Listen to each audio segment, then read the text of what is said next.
തച്ചങ്ങാട് സ്കൂളിലെ വിഷ്ണുജിത്തിന് ഉമ്മൻചാണ്ടി സ്മൃതി കേന്ദ്രവും കരുണ charitable trust പള്ളിക്കരയും ചേർന്ന് നിർമ്മിച്ച വീടിന്റെ താക്കോൽ കൈമാറി. രാജ്മോഹൻ ഉണ്ണിത്താൻ എം.പി. താക്കോൽ ദാനം നിർവഹിച്ച് ചടങ്ങ് ഉദ്ഘാടനം ചെയ്തു.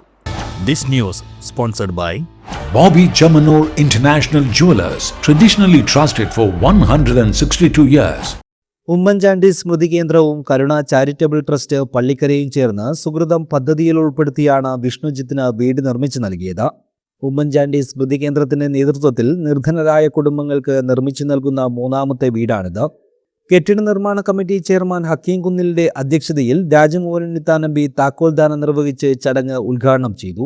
ഹക്കീം കുന്നില് അതുപോലെ കരുണ ട്രസ്റ്റിന്റെ ഭാരവാഹികൾ അവിടെ പോയി കാര്യങ്ങൾ മനസ്സിലാക്കിയിട്ടാണ് ഈ വ്യക്തിയെ മൂന്നാമത്തെ വീട് കൊടുക്കാനായി തിരഞ്ഞെടുത്തത്.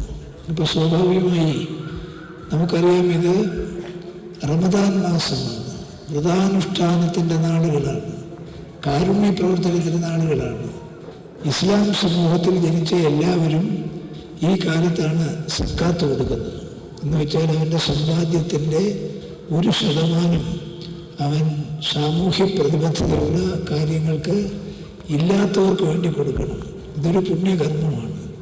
ഈ പുണ്യകർമ്മം ചെയ്യുന്നവർക്ക് ഒരു പുണ്യഫലം കിട്ടും. കവികൾ പണ്ട് പാടിയിട്ടുണ്ട്, താൻ നിരന്തരം ചെയ്യുന്ന കർമ്മങ്ങൾ താൻ അനുഭവിച്ചിരിക്കുക തന്നെ വേണം. അപ്പോൾ ഇതൊരു വലിയ പുണ്യകർമ്മമാണ്.